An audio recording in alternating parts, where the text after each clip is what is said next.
Yo, what is up guys? It's me, Zach Lee, and I'm about to start my own shoe line. Changing the game. Wait, hold on. I gotta read this like Johnny Ive of Applewood. Changing the game on every level.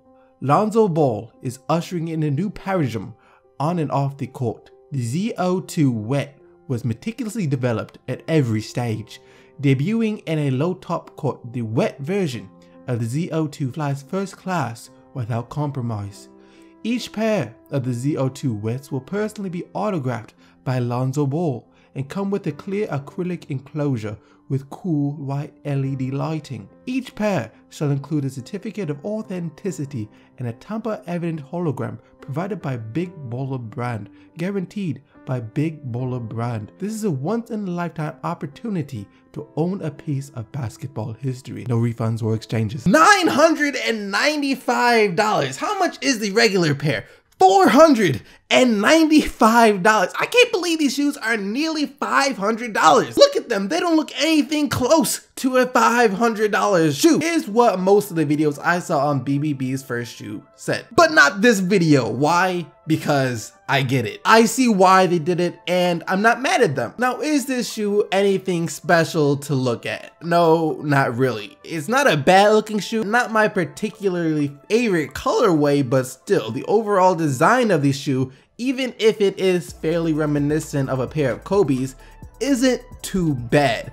But it's not the design that has people talking about the shoe. It's the price, which is seen as outlandish considering, well, this is, first off, it's just a shoe, and second off, because BBB is a brand new brand with no real track record. So it's kind of like, why would I buy these when I can get 2 or 3 pairs of basketball shoes for that price? Look, I'm with you. I'm an Air Max kind of guy. I like to keep it clean and simple. So I would never buy these shoes, but like I said, I can see why they priced them this way. First off, let's take a look at their options. They could try to sell these shoes for cheap, try to undercut their competition price-wise. Since you could get a basketball shoe for around $100 from Nike, Adidas, or Under Armour, why not sell this one for sub $100, like $50 or something like that? Or the next option is to sell the shoe for $100 to $150 to get in that tier of basketball shoes. You know, that's how much you get a pair of Hardens or Kyries or something like that. Or you could sell the shoe for $200 to $250 to put them in direct competition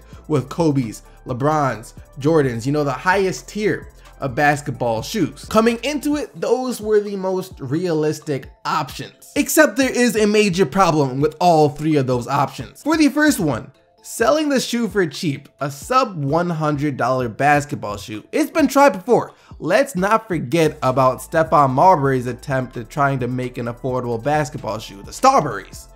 That shoe didn't last long at all. And I'm gonna group the second and third option together because they have the same obvious flaw.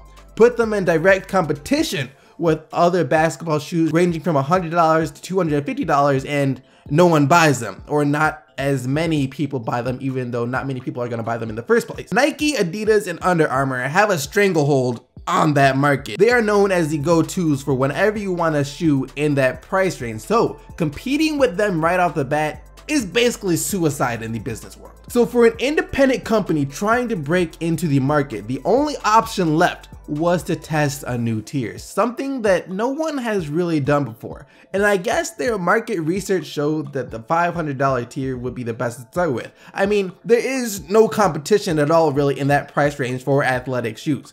And not only does it kind of remove the competition, but more importantly, it gets people talking about it. When you first heard about this from someone or you first saw it online, what was the first thing you noticed? I'm willing to bet that it was that $495 right next to the shoe. Before you even saw what the shoe looked like itself, you noticed that $500 price tag. And after you saw that $500 price tag, you felt compelled to tell someone about it. Did you see how much Lonzo Ball's first shoe was going for? $500. He's trying to sell $500. Are they crazy? I know that's what you were thinking. I know that's what you said to at least one person. Why? Because I said that to 2 people yesterday. Look, they are getting so much free advertising off word of mouth alone. It's incredible. Now picture if those shoes costed around $200 or less. You see the article, you see Lonzo Balls dropping a new first shoe. It's $200. You're like, all right, cool.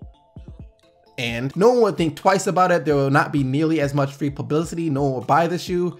and it pretty much dies down. So, you know, the price was actually part of a publicity stunt too. But that being said, just because they priced them so high and got a lot of publicity does not mean that they're going to sell. However, there were no guarantees that these shoes would sell at all no matter what they priced. Once again, this is a brand new company started by the dad of three, well, maybe two. I mean, LiAngelo is probably the least hyped of the bunch, but still, this is a brand new startup company that has to make a name for itself somehow. And I guarantee you, some people are going to buy this. I wouldn't be surprised if a decent amount of people bought these shoes. Not to wear though, but sort of as an investment. Imagine if Lonzo Ball does become the next big thing, and you were one of the people who bought his first limited edition shoes that came in that clear box or whatever with the lighting, never opened. Can you imagine how much the resale value of those things would probably have? It would be crazy expensive. The same could be said for the regular $495 shoes too. So those people who are willing to bet on Lonzo becoming huge in the league down the road,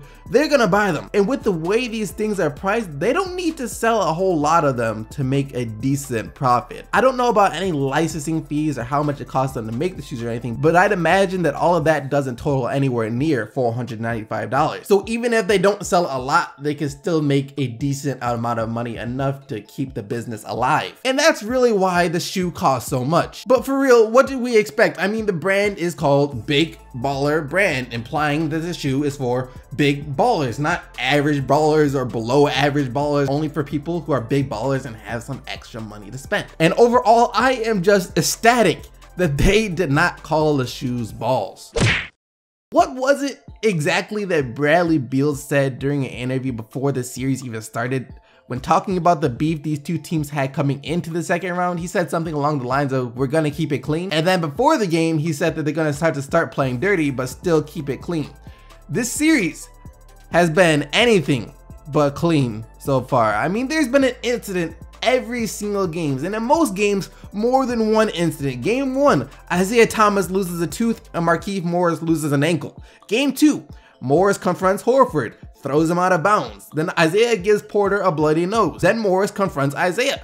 And in game 3, in this game, it went down. Like I told you guys before game 1, it was finna pop off in this series, and it done popped off now. So quick rundown of the actual game first. The Wizards won this game in the first quarter when they went on a 22-0 run. It was over after that. I mean, the Celtics had come back from big deficits in the previous 2 games, but it wasn't happening last night, and 116-89 was the final score, with John Wall scoring 24 points as well as 8 assists, and Bogdanovic was huge off the bench with 19 points and 10 rebounds. Now with that out the way, let's talk about the real action.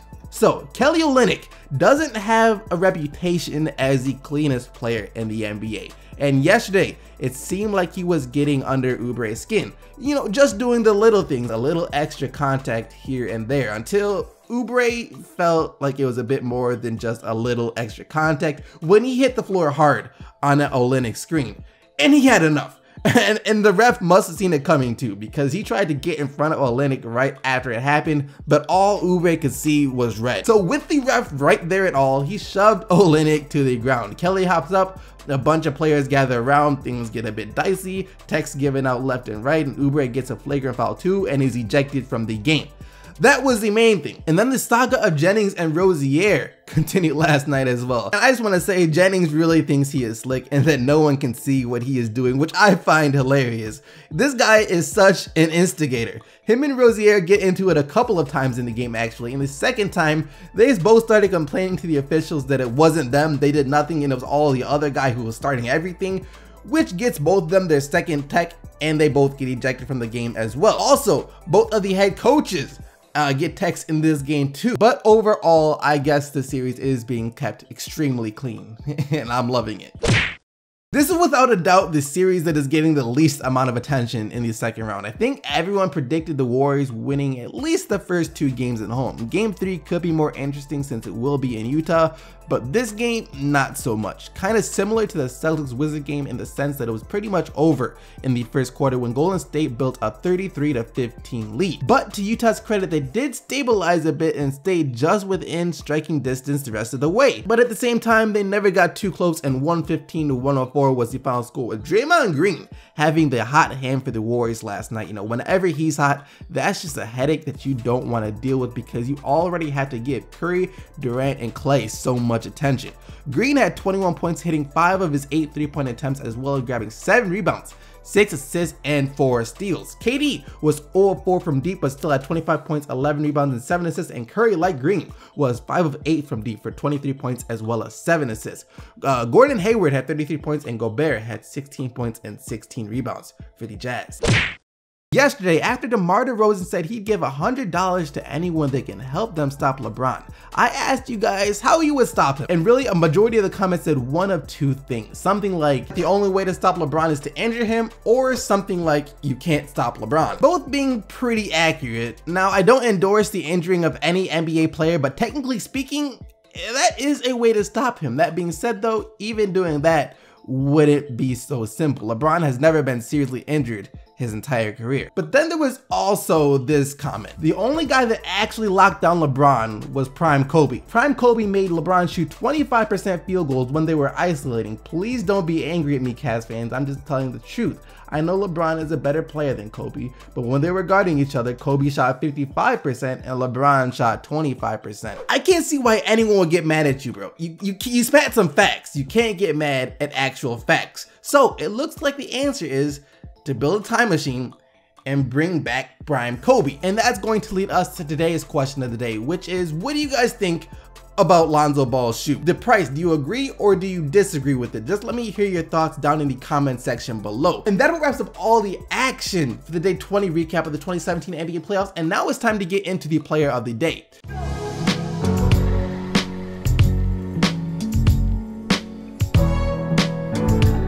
Yesterday, it was really close, but Kawhi Leonard and his 34 points, 8 assists, and 7 rebounds edged out LeBron's 39 points for your player of the day, and here are today's nominees. You have John Wall and his 24 points and 8 assists, Bojan Bogdanovic and his 19 points and 10 rebounds, or Draymond Green and his 21 points, 7 rebounds, 6 assists, and 4 steals. You guys can go vote for the player of the day right now by following the straw poll link down in the description box below. But other than that, thank you once again for watching this video. Hope you guys enjoyed it. If you did, don't forget to leave a like on it and subscribe to stay up to date with everything that goes on in the NBA. And until tomorrow, keep getting the Bucks team SDC, and I'm out of here.